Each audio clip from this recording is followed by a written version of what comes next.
बोलो जयकारा बोल मेरे श्री गुरु महाराज की जय।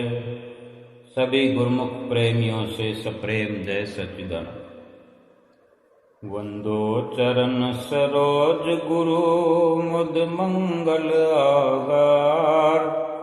जेहि सेवत नर होत हैं भव सागर से पार।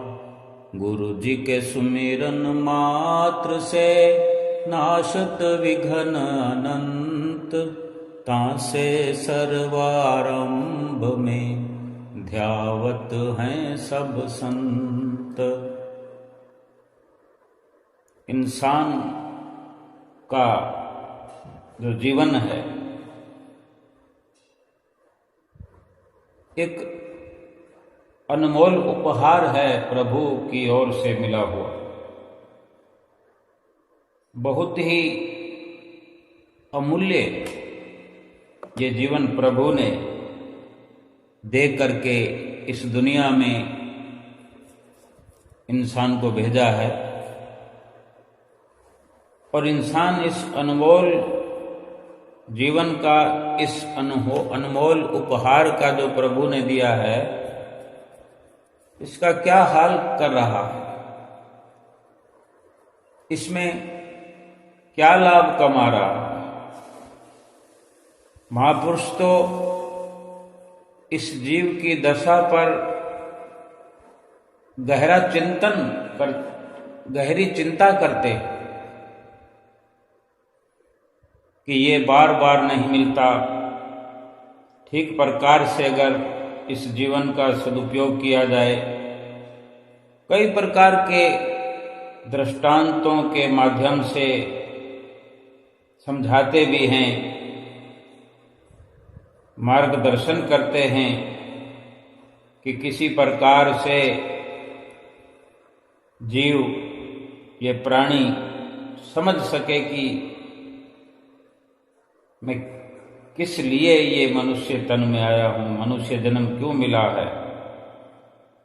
कोई किसी प्रकार के लोभ में लगा हुआ है, कोई किसी प्रकार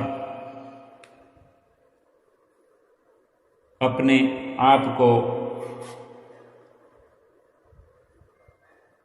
ऐसा गलतान किए हुए है, मोह में, माया में, काम में, क्रोध में, अहंकार में गलतान होकर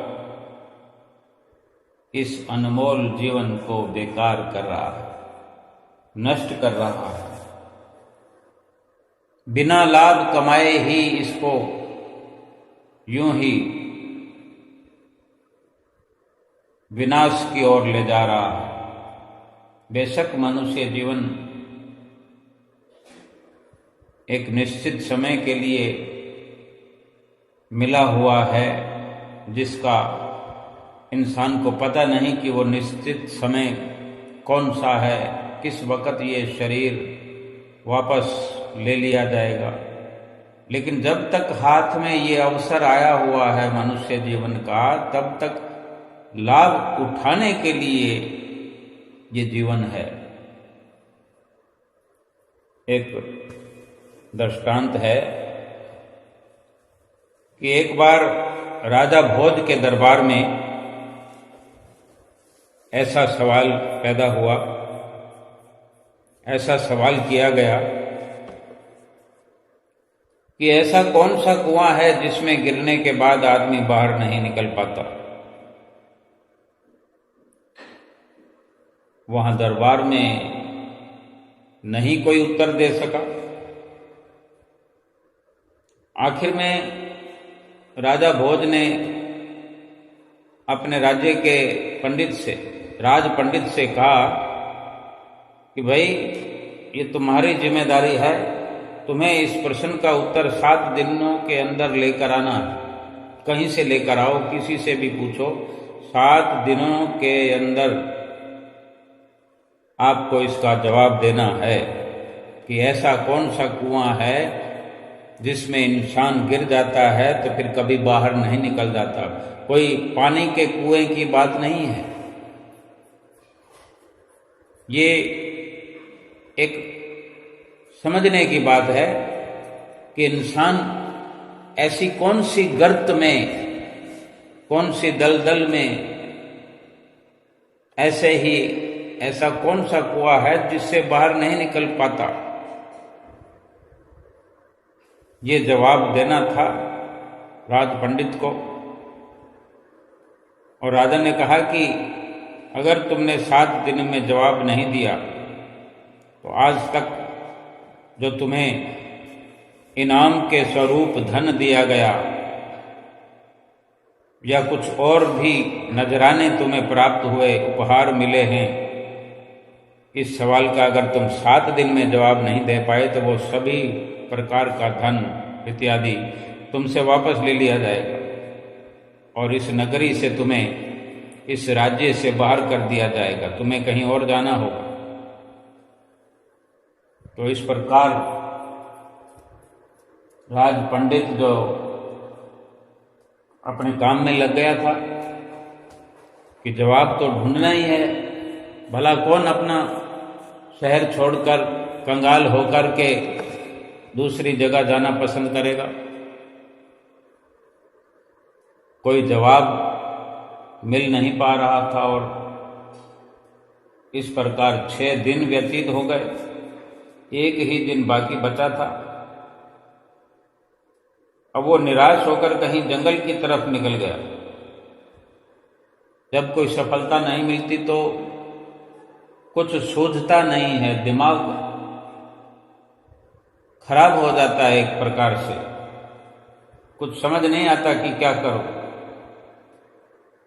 वो जंगल की तरफ निकल गया। वहाँ उसकी भेंट एक भेड़ चराने वाले, बकरियां चराने वाले गडरिये से उसकी मुलाकात हुई, भेंट हुई।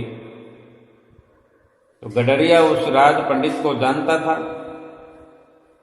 गडरिये ने देखकर पूछा, आप तो राज पंडित हैं ना, राजा के दुलारे हो, इतनी चेहरे पर उदासी क्यों है, तुम्हारा चेहरा लटका हुआ है। तो मन में सोचता है राज पंडित, अपने पद का अभिमान हर किसी को होता है, अगर होता है तो फिर ये माथे पर दुख की शिकन भी आती है। किसी भी प्रकार का अहंकार हो तो उसका नुकसान स्वयं को ही भुगतना होता है। मन में सोचने लगा कि ये मेरा क्या मार्गदर्शन करेगा, ये कुछ मेरे काम का तो है नहीं जो मेरे से पूछ रहा है। अब वक्त तो ऐसा है कि किसी भी प्रकार से उसको वो जवाब चाहिए, कोई भी दे दे, लेकिन मन के अंदर अपने भीतर अहंकार से भरा हुआ है, अभी भी हारा हुआ है, लेकिन अहंकार अंदर समाया हुआ है और ऐसा सोच रहा है कि मैं कहाँ राज पंडित और ये भेड़ें बकरियां चराने वाला गडरिया, ये मुझे क्या बताए जो मैं इसको अपना उदासी का कारण बताऊं। कुछ नहीं बताया उसको।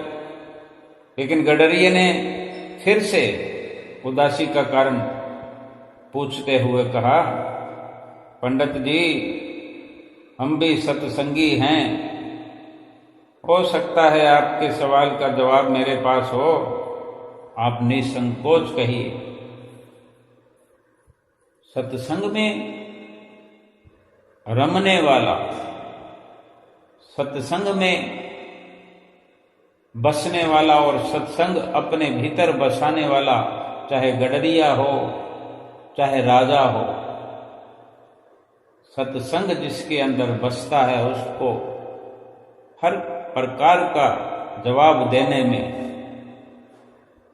कोई भी परेशानी नहीं होती, क्योंकि सत्संग में सब कुछ संभव करके दिखाया जाता है, समझाया जाता है संतों की ओर से। तो राज पंडित इस प्रकार उससे सुनकर कि आप बताओ तो सही, क्या मालूम मुझे बताने से आपके सवाल का जवाब मैं दे पाऊँ। कुछ तसल्ली हो गई और राज पंडित ने सवाल बता दिया और कहा कि अगर कल तक प्रश्न का जवाब नहीं मिला तो राजा मुझे नगर से निकाल देगा। तो गडरिया बोला, मेरे पास पारस है, पारस, उससे खूब सोना बनाओ, क्योंकि पारस से तो जितना मर्जी सोना बना लो। पारस मणि को, पारस भट्टी को, जो पारस पत्थर है, जिस भी सोने के टुकड़े के साथ उसे छुआ दो वो सोना बन जाएगा। चाहे वो सोने का टुकड़ा छोटा हो, बड़ा हो, चाहे कोई लोहे के साथ पारस को अगर छुआ दो तो लोहा सोना बन जाता है। पारस चाहे अपने आप में छोटे आकार का हो और लोहा कितना भी बड़ा हो, अगर पारस के साथ छू गया तो वो तुरंत सोना बन जाता है। और यही वो गडरिया कह रहा है कि इस पारस से खूब सोना बनाओ आप, और एक राजा भोज तो क्या, लाखों राजा भोज तुम्हारे पीछे पीछे घूमेंगे। वो पारस मैं तुम्हें दे सकता हूं। वो गडरिया पारस देने के लिए तैयार हो गया राज पंडित को, और कहा कि एक शर्त है मेरी, एक शर्त आपको माननी होगी, फिर तभी मैं आपको वो पारस मणि दूंगा, चाहे जितना सोना बना लेना। तो राज पंडित ने पूछा, भाई बताओ क्या शर्त है तुम्हारी, क्योंकि वो केवल राजा के सवाल का जवाब देना जरूरी समझता था। तो उसने कहा, गडरिये ने राज पंडित से, कि तुम्हें मेरा चेला बनना पड़ेगा, शागिर्द बनना पड़ेगा, और जिसको इतना लाभ वाला सौदा मिल रहा हो, पारसमणि मिल रही हो, खूब सोना बना सके वो अपने जीवन में, चाहे तो कई राजाओं का राजा वो बन सकता है। तो चेला बनने में भी कोई आपत्ति नहीं होनी चाहिए, लेकिन वो राज पंडित सोच रहा है भीतर कि कहाँ मैं राज पंडित और ये 2 कौड़ी का गडरिया, इसका चेला बनूं, क्योंकि अहंकार से भरा हुआ है। लेकिन अपने स्वार्थ के लिए, अपने मतलब के लिए, चेला बनने के लिए हामी भर दी। तो फिर गडरिया भी बहुत होशियार था।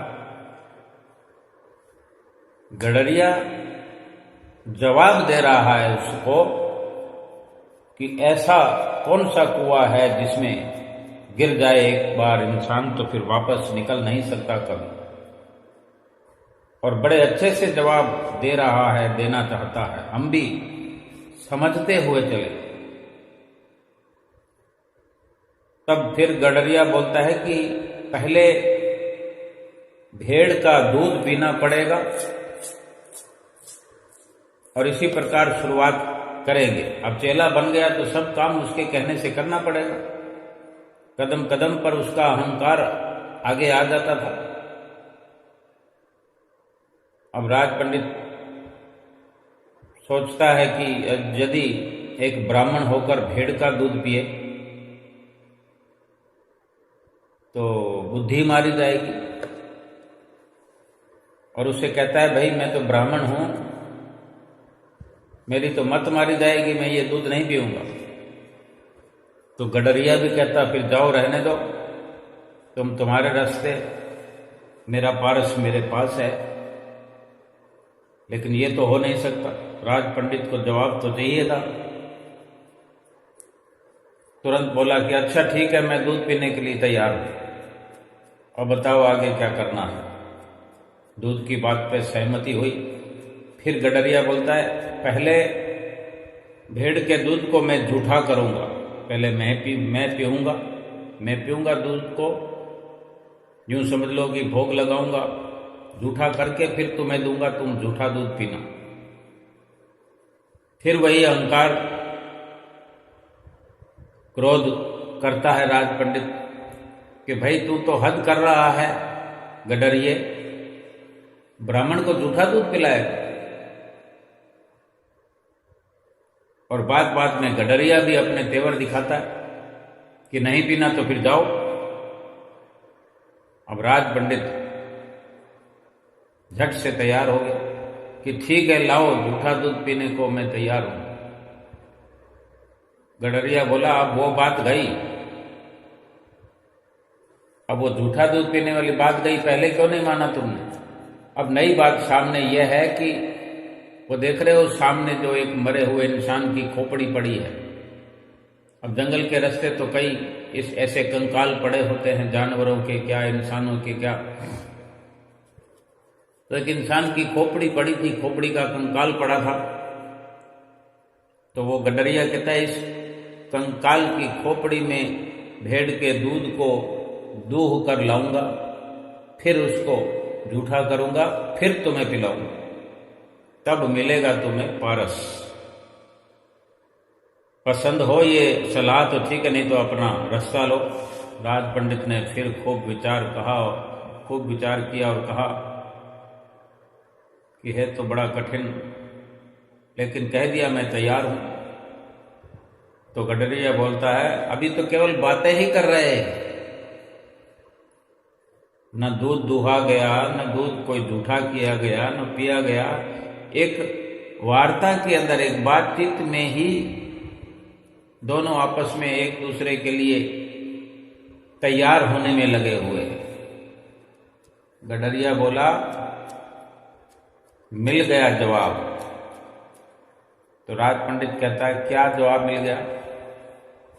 गडरिया कहता है, यही तो कुआं है लोभ का, तृष्णा का, जिसमें आदमी एक बार गिर जाता है तो फिर कभी निकलता नहीं। राज पंडित ठीक से नहीं समझा तो फिर उसे ठीक से समझाया गडरिये ने, सत्संगी था, कि जैसे कि तुम पारस को पाने के लिए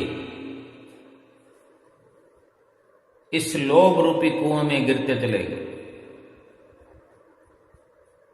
ऐसे ही दुनिया का हर इंसान लोभ में फंसा हुआ है, या फिर कोई मोह में फंसा हुआ है, या कोई अहंकार के वशीभूत होकर के हर बात में अपने अहम को सामने रख करके एक पर एक बाजी हारता हुआ जीवन को विनाशकारी बना रहा है। कोई काम में, कोई लोभ में, कोई मोह में, कोई अहंकार में। हम ठीक से विचार करें, आज अगर दुनिया में दुख है, आज दुनिया में परेशानी है, या जितनी भी परेशानी है, जितना भी दुख है, इसी बात का है। सबसे बड़ा आज लोभ का ही कुआं इस दुनिया में अपनी जगह, अपनी पहचान बनाए हुए, लोभ के वशीभूत होकर देखो लोग मारे मारे फिर रहे, भटक रहे। यहां तो एक दृष्टांत है, उदाहरण देकर के महापुरुषों ने समझाया है। और वो गडरिया पारस मणि देकर, ऐसी पारस मणि जिसके संपर्क में आने से या जिसके पास पारस मणि हो, वो इतना धनवान बन सकता है, इतना धनवान बन सकता है कि फिर कोई उसकी बराबरी भी ना कर सके। उसको बस केवल सोने का इंतजाम करना है, सोने का नहीं, लोहे का इंतजाम करना है। जितना लोहा उसके पास होगा, समझ लो वो लोहा नहीं, सोना हो गया, क्योंकि पारस मणि जो उसके पास है।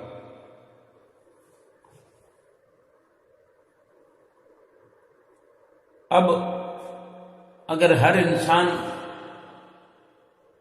लोभ के वशीभूत होकर रात और दिन धन कमाने में लगा है और भगवान के नाम के लिए जरा भी चिंता नहीं है, भगवान के नाम के लिए जरा भी सोच विचार नहीं है, तो छोटी छोटी उपलब्धियों के लिए भगवान के नाम को भुला दिया है। थोड़ा सा धन मिला कि अपना दीन ईमान छोड़ करके उसके पीछे लग जाते हैं। कोई भी लालच देकर हमें कहीं भी ले जा सकता है। केवल एक सत्संगी, सत्य का संग करने वाला, एक संतों की संगत में बैठने वाला, संतों के सत्संग के प्रभाव में आया हुआ व्यक्ति, चाहे वो गरीब हो, अमीर हो, किसी देश का हो, गांव का हो, नगर का हो, किसी भी राज्य का हो, वो लोभ के कुएं में नहीं गिरता। ऐसे क्षणभंगुर सामानों के लिए, धन पदार्थ के लिए अपना दीन ईमान नहीं बेचता। वो मनुष्य जन्म को यूं ही खाली बेकार नहीं जाने देता,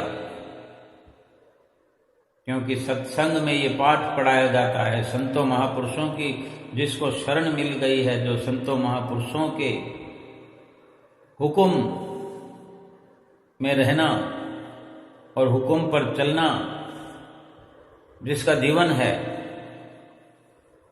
उसने ये समझ अख्तियार कर ली है कि चाहे जितना भी सोना बना लिया जाए,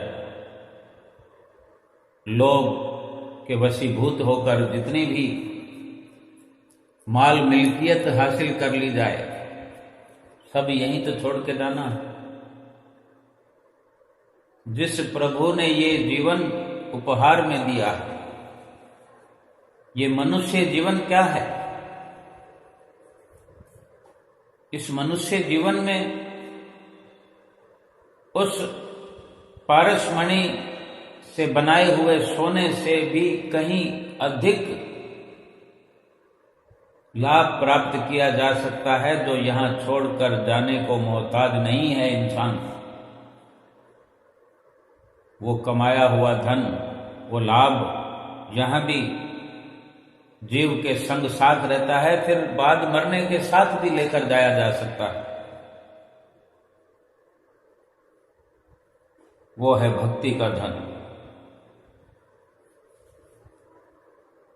पारसमणि अगर लोहे को सोना बना सकती है, तो वक़्त के संत सतगुरु सोने से भी बढ़कर इतने सक्षम हैं कि अपने संपर्क में आए हुए किसी भी इंसान को अपने जैसा संत बना देते हैं। वर्णन भी आया है कि पारस में और संत में बड़ो अंतरो जान, वो लोहा कंचन करे वो कर ले आप समान। पारस लोहे को सोना तो बना सकता है, लेकिन लोहे को पारस नहीं बना सकता। सोने तक ही सीमित है उसकी सक्षमता, उसकी ताकत। लेकिन संत अपने जैसा ही हर किसी को बना देते हैं जो उनकी शरण संगति में आ जाए, उनके बताए हुए रास्ते पर चले, उनकी आज्ञा हजूरी में चले, अपने जैसा बना देते हैं कि वो फिर और अपने संपर्क में आने वाले अनेक जीवों को इस दुनिया से, भवसागर से तार सकता है, पार कर सकता है। एक आम इंसान ऐसा होनहार संत बन जाता है संतों की मेहरबानियों से कि वो भी अपने संपर्क में आने पर दूसरों को भव से पार लगाने वाला बन जाता है। और ये भक्ति का धन जो है, इस दुनिया में सुख देने वाला है। और ये भक्ति सतगुरु की रहमत से, सतगुरु के आशीर्वाद से, उनके संपर्क में रहने से, उनकी शरण संगत में रहने से भक्ति प्राप्त होती है। सतगुरु वो परम पुरुष हैं, आम इंसान नहीं है। इंसान का जामा वो हमारे लिए धारण करके अवतरित हुए। एक गुरु का रूप उन्होंने बनाया हमें समझाने के लिए, हमें भव से पार लगाने के लिए। उनके पास ये भक्ति रूपी पारसमणि है। ये नाम की जो बख्शिश करते हैं, ये पारसमणि है कि इसी नाम के प्रताप से हम एक एक श्वास को जो लोहे के समान व्यतीत होते जा रहे हैं। लोहा भी कुछ कीमत रखता है, लेकिन ये श्वास जब यूं ही चले जाते हैं, इस एक एक श्वास के खर्च करने के बदले कुछ भी हासिल नहीं हो रहा है, हमें कुछ भी नजर नहीं आ रहा है। अगर आ रहा है तो कोई बताए कि भगवान के नाम को जपने से, भगवान के नाम की माला फेरने से, सुमरन के अलावा जो कुछ भी आज तक एकत्र किया है, कमाया है, उसकी वैल्यूएशन निकालें कि उससे क्या मिलने वाला है। करोड़ों का धन पड़ा है बैंकों में, सोना चांदी पड़ा है लॉकरों में, केवल उन्हीं की चिंता में ही तो इंसान लगा हुआ है। रात और दिन पहले कमाने में लगा रहता है, फिर उसको संभालने में लगा रहता है कि कहीं खो ना जाए, कोई चोर लूट ना ले, कोई डाकू डाका ना डाल ले। यही तो जीवन भर इंसान करता रहता है। करते करते करते एक दिन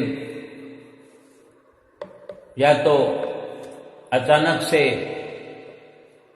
बुलावा आ जाता है और चल पड़ता है, या फिर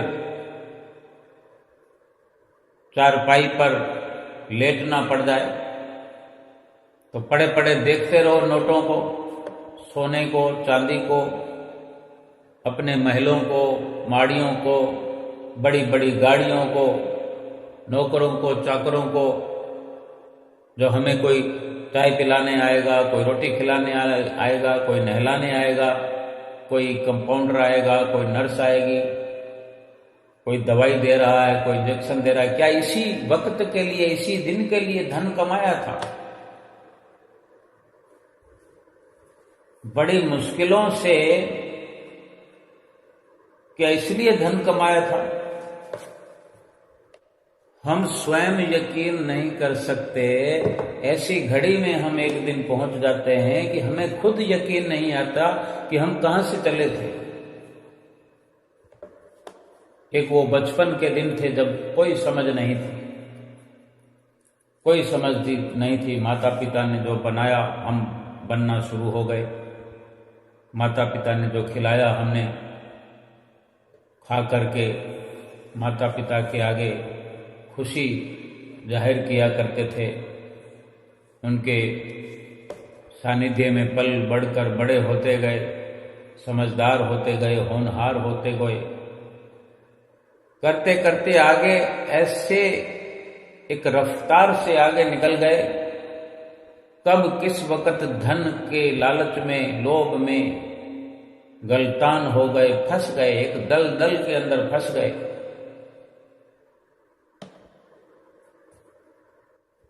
कितनी मुश्किलों से धन कमाया। जिसको भी देखो धन कमाने वालों को अपनी स्टोरियां सुनाते हैं कि मैंने ऐसा पुरुषार्थ किया, मैंने ऐसे मेहनत करी, ऐसे मशक्कत की, ऐसे ऐसे जतन किए। कोई ऐसा वक्त होता था, दुख में सुख में कोई पूछने वाला नहीं होता था।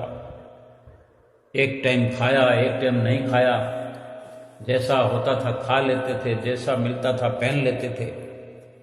और एक वक्त ऐसा आ जाता है धन कमा करके रेशमी पोशाकें पहनने का अवसर आ जाता है, लेकिन होश नहीं रहती, खाने की फुर्सत नहीं है, पहनने की फुर्सत नहीं है। सूरत जिसको गगन में चढ़ाना था, अपने ध्यान को जो सतगुरु के दीदार में लगाना था, भगवान को पाने के लिए जो जतन करना था, पुरुषार्थ करना था,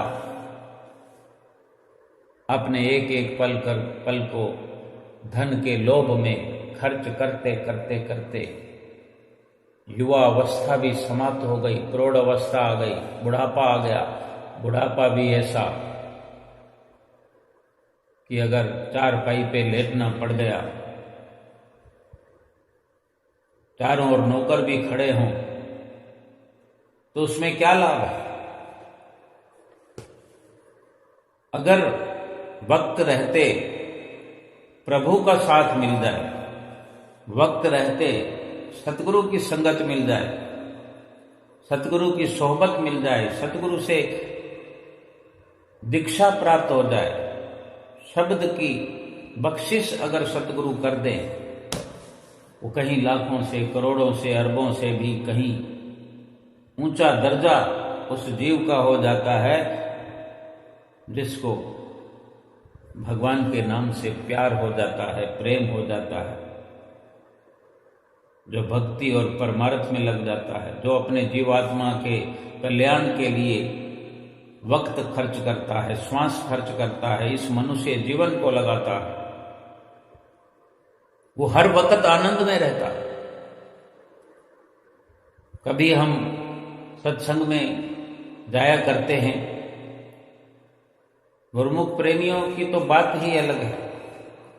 सभी गुरुमुख प्रेमी अनुभव करते होंगे कि जब सत्संग में बैठे होते हैं, चाहे श्री दर्शन हाल में बैठे हों या अपने शहर में, नगर में हों, कुटिया या आश्रम पर बैठे हों, सत्संग हो रहा हो, महात्मा जी सत्संग कर रहे हों, भाईजन सत्संग कर रहे हों, कोई भगत जी सत्संग कर रहे हों, और हमने अगर वहां बैठ करके अपनी सुरती को एकाग्र करना शुरू कर दिया है, सत्संग में एकाग्र हो गए हम, तो एक आनंद की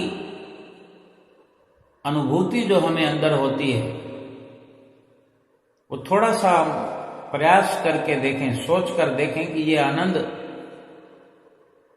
कितनी कीमत में मिलता है।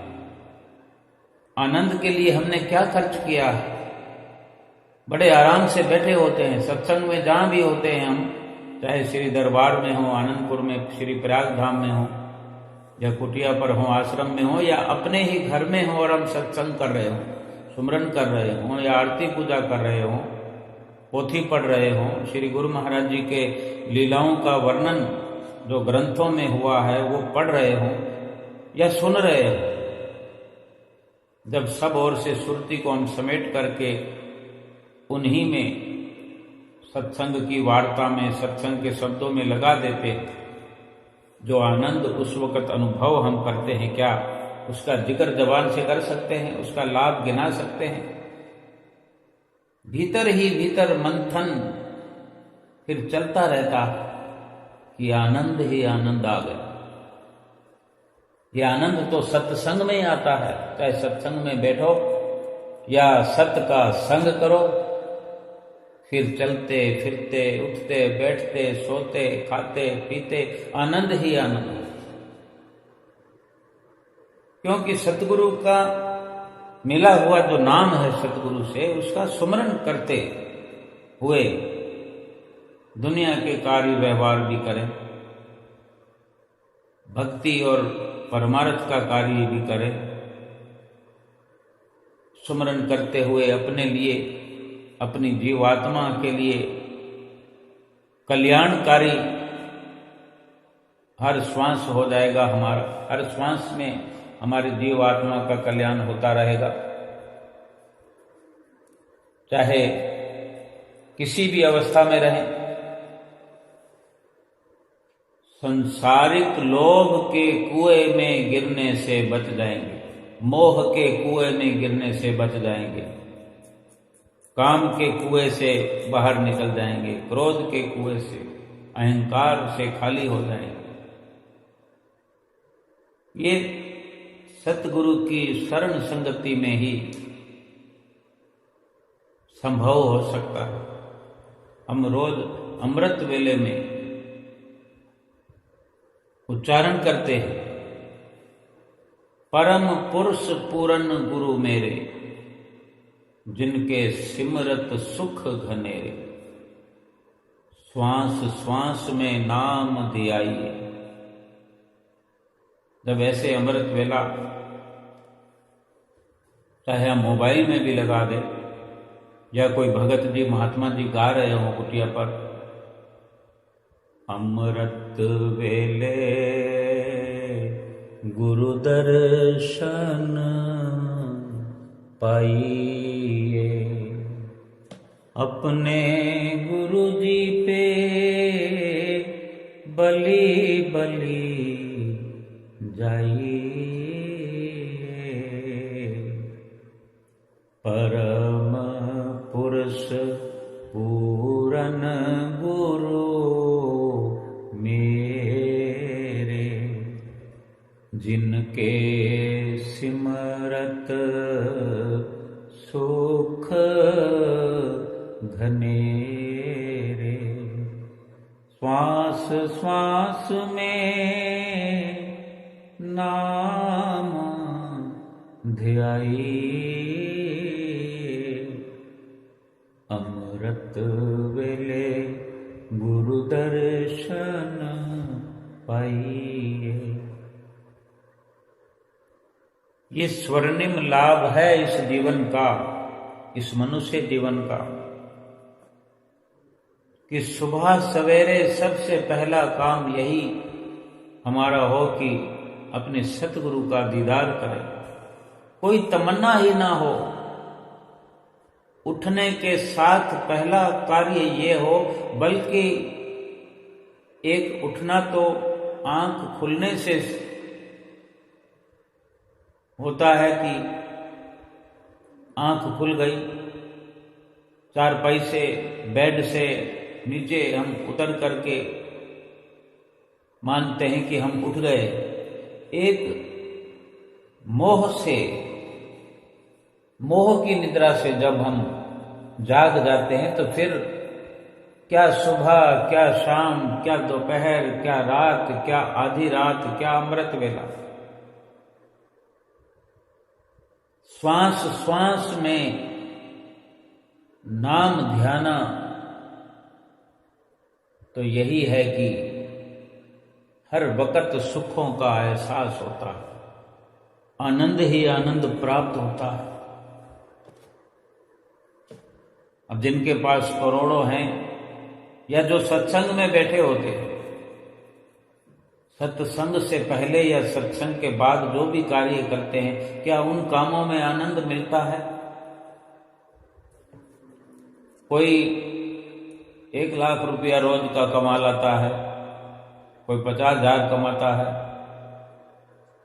कोई 500 रुपये कमाने वाला भी है रोज के, कोई 5 लाख कमाने वाला है, कोई 5 करोड़ कमाने वाला है।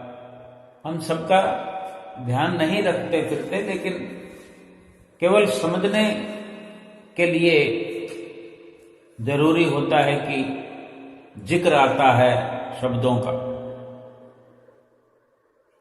भाव यह है कि कोई कितना भी कमा के लाता हो, क्या कोई अपनी दुकान पर से, कोई अपनी फैक्ट्री से, कोई अपनी ऑफिस से, कोई अपनी कंपनी से, चाहे कोई रेडी लगाने वाला हो वो अपनी रेडी के कारोबार से, शाम को घर आते वक्त कोई आनंद कमा कर लाया हो घर?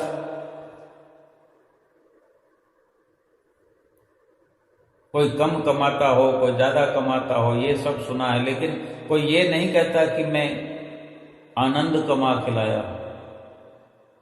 आनंद तो केवल आनंद के दाता सतगुरु को या तो सुमरते हुए, उनके सुमरन से, उनके ध्यान से उनकी संगत में बैठने से ही आनंद प्राप्त किया जा सकता है। अगर कोई अपना कार्य व्यवहार करते हुए, अपने ऑफिस का कार्य करते हुए, अपनी कंपनी में काम करते हुए, चाहे रेडी लगाते हुए अगर सतगुरु को सिमर रहा है तो वो दोनों काम करके आता है, धन भी कमा के आता है और आनंद भी कमा के आता है। सबसे खुशी वाली तो बात यही है कि जब गुरुमुख प्रेमी सत्संग में होते हैं तो आनंद कमाते ही कमाते हैं। सुख सच्चा उनको क्या भीतर क्या बाहर मिलता ही मिलता है, लेकिन वो उठते बैठते चलते फिरते दुनिया के कार्य व्यवहार करते हुए भी सतगुरु का मिला हुआ नाम सुमरण करते रहते हैं। खुली आंखों से संसार को देखते हैं, लेकिन इन्हीं आंखों के पीछे जो एक और दिव्य दृष्टि है, जो भीतर अपने दिव्यता है, उसके माध्यम से सतगुरु का ध्यान करते रहते हैं। सूक्ष्म तौर पर सतगुरु के ध्यान में लीन रहते हैं। कोई सौदा ले रहा है, कोई सौदा दे रहा है, लेकिन अपने तस्वुर को अपने इष्ट देव सतगुरु के साथ में जोड़े हुए हैं, अपने ध्यान को उनके साथ लगाए हुए हैं। जो सतगुरु के शिष्य होते हैं वही गनीमत ये लाभ प्राप्त करते हैं, कर रहे हैं। बाकी तो आनंद कहाँ है, सुख कहाँ है? नाम को भी सुख नहीं है, नाम मात्र का भी सुख नहीं है। दुनिया के अंदर यत्न तो बहुत होते हैं। कोई अपने शरीर को पाल रहा है, पोष रहा है, पौष्टिक खुराक खा रहा है, सुंदर मखमली कपड़े, रेशमी कपड़े पहन रहा है, मखमली गद्दों पे आराम कर रहा है, बड़ी बड़ी लंबी गाड़ियों में। आजकल हर प्रकार की ये जो बाहरी भौतिक सुविधाएं हैं, भौतिक सुख हैं शरीर के, ये जितना सुख देते हैं उससे कहीं गुना सुकून छीन लेते हैं। आज हम अगर किसी को देखते हैं कोई नई गाड़ी लेकर आया है तो वो हमारा सुकून छिन जाता है कि कब हम भी उसके जैसी गाड़ी लेकर के आए। और भी कुछ किसी को देखते हैं तो यही ख्याल बन आता है कि मैं भी वैसा करूं। ये सब बाहरी प्रपंच हैं जो एक दूसरे की सब होड़ लगा करके इस दुनिया के अंदर एक दूसरे में तवज्जो लगी हुई है, एक दूसरे के साथ ध्यान लगा हुआ है, एक दूसरे से आगे बढ़ने की एक ललक है कि अगर उससे मैं बराबरी कर पाया तो मेरा जीवन धन्य है, अगर बराबरी नहीं कर पाया तो फिर धोखा है, फिर ये मनुष्य जीवन किसी काम का नहीं। लेकिन महापुरुष जतलाते हैं कि किसी की बराबरी, संसार भर की भी अगर बराबरी भी, अव्वल तो किसी की बराबरी कर सकते नहीं। इधर वाले की कर लेंगे तो उधर वाला हमसे बड़ा मुंह खोलकर तरक्की की ओर जाता दिखाई देगा, फिर उसकी बराबरी में लगेंगे, फिर कोई और सामने आ जाए। किस किस की बराबरी करेंगे, किस किस से आगे निकलेंगे, किस किस को हराएंगे। इस संसार से हार जाना बेहतर है। संसार की हार भली,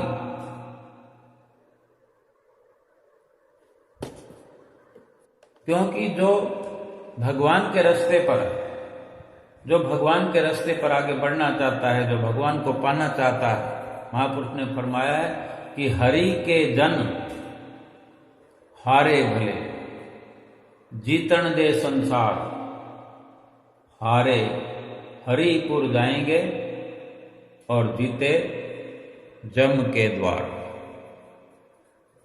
जिन्होंने संसार से जीतना छोड़ दिया,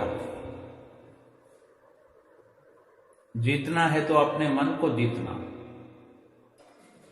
मन पर विजय प्राप्त करना है। जिसने मन पर विजय प्राप्त कर ली उसने सारे संसार को जीत लिया।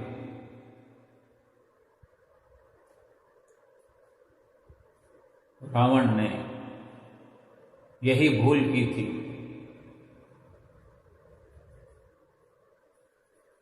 कि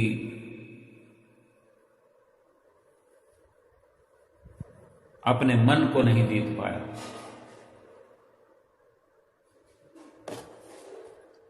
तो क्या कमी थी उनकी? सिकंदर बादशाह संसार को जीतने में लगा रहा, कभी मन को जीतने का प्रयास नहीं किया। जो मन को जीतते हैं फिर उनको संसार को जीतने की जरूरत नहीं पड़ती, संसार तो उनके वश में हो जाता है। संसार की तरफ उनका भागना दौड़ना बंद हो जाता है, क्योंकि समझ आ जाती है कि संसार झूठा है, बेबका है। महापुरुषों के अटल जो फैसले हुआ करते हैं, महापुरुषों की सत्य संगत में बैठने से, उनकी नजदीकी में रहने से, उनके हुक्म को सिर पर धारण करने से ही लाभ मिलता है उनके अटल फैसलों का। वही समझाते हैं कि केवल अपने मन पर काबू जिसने कर लिया है उसी ने आनंद को पाया है और वही आनंद में समाया है। जितना भी संसार में चाहे कोई धन कमाए, मिल्कियत बनाए, माल खजाने बनाए, कुटुंब कबीले बनाए, जो कुछ भी बनाए, जितनी मर्जी जमीन पर कब्जा कर ले, रजिस्ट्री पट्टे बना ले कि ये मेरा है, ये मेरा है, ये मेरे नाम से, मेरे भाई के नाम से, ये मेरे बेटे के नाम से, ये मेरे पोते के नाम से, ये मेरी पोती के नाम से, उन सब के नाम करने के बाद भी वो उन सब में अपना अक्स देखता है, अपनी हुकूमत रखता है। लेकिन सारी हुकूमत यहीं की यहीं धरी रह जाती है। इस धरा का सब धरा पर धरा रह जाएगा। ये नाम जो प्रभु ने, सतगुरु ने हमें बख्शा है, अगर इसको सुमरण करते हैं, सुमरते हैं, तो इतनी समझ आ जाती है कि नश्वर समान को जो इस धरा पर जो कुछ भी है, दृष्टमान रचना जो हम आंखों से देखते हैं, जहां तक हमारी नजर जाती है, इस धरा पर जो कुछ भी है सब इस धरा का धरा पर धरा रह जाए, ये समझ आ जाए तो फिर इसके पीछे भागने की जरूरत नहीं, इसके पीछे दौड़ने की जरूरत नहीं, इसको पाने का लालच नहीं है। जो हाथ से फिसल जाएगा, हर हुकूमत यहीं धरी रह जाएगी, उसके लिए मेहनत करने की, जतन करने की भला क्या जरूरत है? कौन मूर्ख होगा जो मिट जाने वाली वस्तु के साथ अपना प्रेम करेगा, अपना नेह लगाएगा? मिटते सु मत प्रीत कर, रहते सु कर नेह, कहे कबीर इनमें कछु साचो नहीं। जिसने भी नाशवान दुनिया से प्रेम किया, मिटने वाली वस्तुओं से प्रेम किया, वो संसार से खाली गए। जो इस दुनिया के बड़े बड़े बादशाह होकर भी अपने हाथ में कुछ भी लेकर नहीं गए, खाली हाथ इस दुनिया से चले गए। महापुरुष उनके दृष्टांत सुना करके, उनके माध्यम से समझाया करते हैं। हम गुरुमुख हैं, प्रेमी हैं, सेवक हैं श्री दरबार के, महापुरुषों के वचनों पर अमल करते हुए जो 5 नियम हमारे लिए निर्धारित किए उन पर अमल करते हुए, उनकी पालना करते हुए, नित्य प्रति 5 नियमों को निभाते हुए और 2 घंटे भजन सुमरन की सतगुरु की हिदायत हमारे लिए हुआ करती है। रोज समझाते हैं हमें 2 घंटे भजन अभ्यास करें, अपनी आत्मा का कल्याण करें और एक एक श्वास से ये स्वर्णिम जो अवसर मिला है, इस अवसर में एक एक श्वास से सच्चे नाम की कमाई करके भजन अभ्यास के द्वारा अपना लोक सुखी करें और परलोक सुहेला करें। बोलो जयकारा बोल मेरे श्री गुरु महाराज की जय।